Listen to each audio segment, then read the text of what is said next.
Olá, seja bem-vindo a Andando com Gigantes. Vidas que inspiram.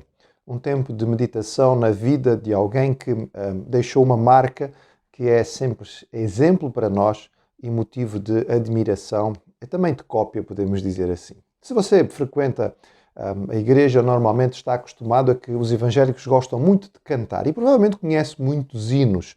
Vamos ver se você conhece estes. Por exemplo, a Deus demos glória com grande fervor.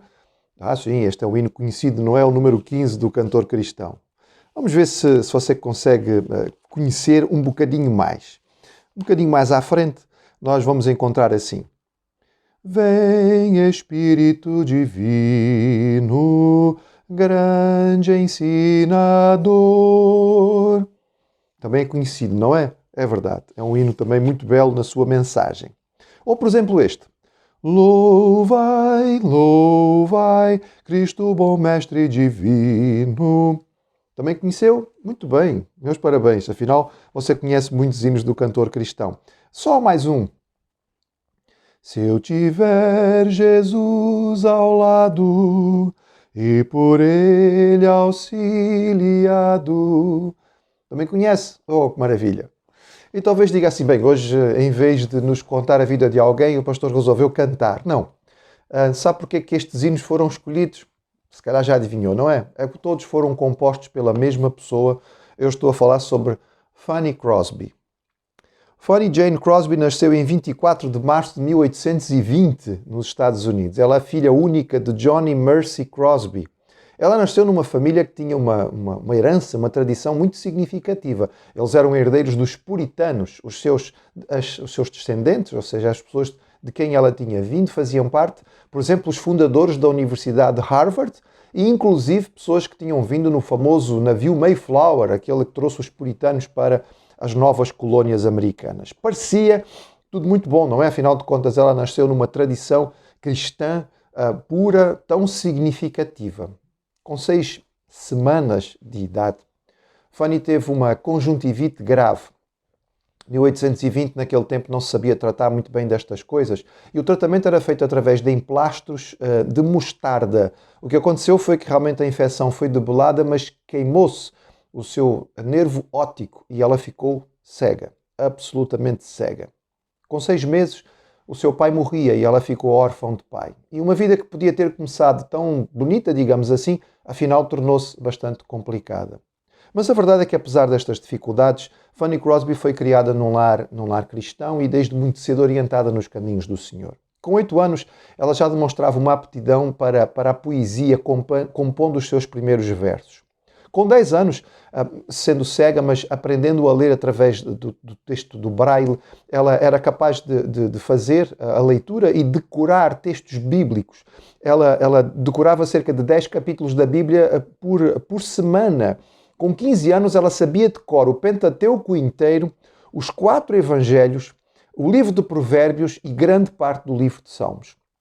No entretanto, com 12 anos, ela tinha começado a aprender música e ela aprendeu a tocar piano, órgão, harpa e guitarra e desenvolveu também uma belíssima voz de soprano.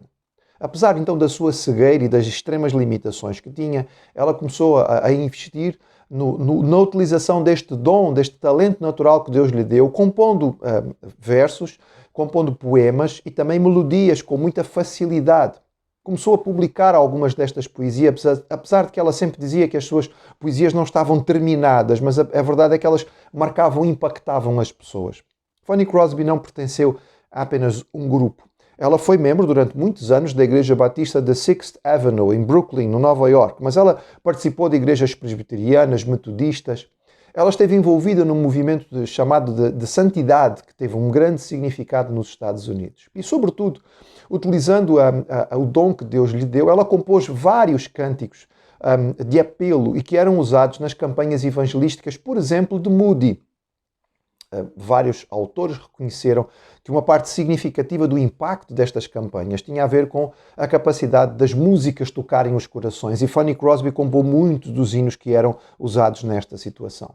Em 1849 houve uma epidemia de cólera em Nova York e muita gente fugiu da cidade. Fanny não fugiu, ela ficou e dentro das suas limitações, ela trabalhou como enfermeira, auxiliando aqueles que estavam em dificuldade. No entretanto, ela foi desenvolvendo cada vez mais esta arte, escrevendo e publicando mais canções. 3 cantatas foram escritas por ela em contextos diferentes e em 1858 ela casou com o Sr. Alexander van Abelstein, que era também cego. Eles tiveram uma filhinha, Frances, que morreu ainda bebê.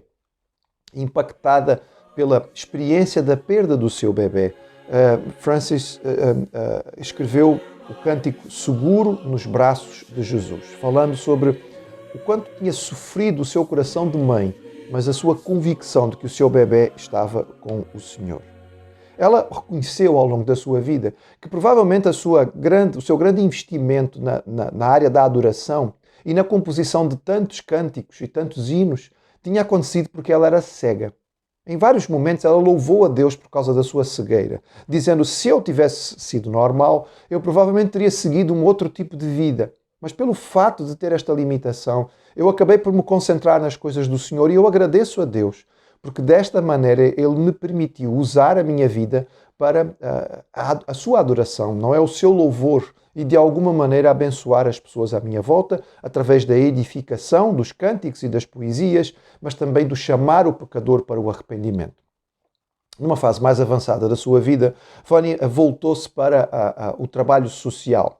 Ela era muito requisitada para conferências e campanhas, ela participava cantando ou tocando, mas também dando o seu testemunho e incentivando as pessoas. Ela trabalhou muito do ponto de vista dos direitos da mulher, nesta época em que as coisas ainda eram muito difíceis para as mulheres, e também para que fossem criadas instituições de ensino e de auxílio para os cegos, para os deficientes invisuais. No entretanto, percebendo à sua volta, não é, as necessidades que existiam e, sobretudo, a grande quantidade de imigrantes que chegavam e viviam em situações muito precárias, ela começou a dedicar-se então aos trabalhos sociais nos bairros mais carentes de Nova Iorque, como Hell's Kitchen ou Bowery. Ela dedicou-se, por exemplo, a trabalhar vários anos na Water Street Mission, numa das zonas mais pobres da cidade. Ela morava a cerca de duas quadras da Water Street Mission, numa zona bastante pobre, vivendo em condições muito simples, porque os recursos que ela adquiria através da venda, da publicação dos seus materiais, eram investidos na causa do Senhor. Também nesta altura, ela falava muito contra aquilo que era a violência doméstica e também fazia muitas conferências incentivando o investimento no trabalho missionário. Fanny Crosby, como cega, vivia com muitas limitações e a zona em que ela habitava era uma zona de alta violência, com muita criminalidade e, no entretanto, ela não se mudou, apesar de todos os apelos que iam sendo feitos por aqueles que lhe queriam bem e que eram seus familiares e pessoas chegadas a ela. Fanny veio a falecer em 1915, no dia 12 de fevereiro, com 94 anos. Ela ficou reconhecida como uma das maiores escritoras e compositoras de músicas evangélicas de todos os tempos. Ela foi valorizada e respeitada por várias denominações diferentes. Está registado que ela compôs mais de 8.000 hinos, canções e poesias, e dentro do nosso cantor cristão nós temos 45 hinos compostos por Fanny Crosby.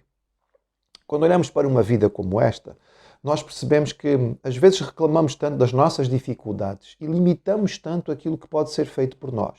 E ouvimos falar de uma mulher criada naquela época, não é? Século XIX, com todas as limitações que as mulheres tinham e ainda por cima cega. E, no entretanto, foi um instrumento extraordinário usado pelo Senhor.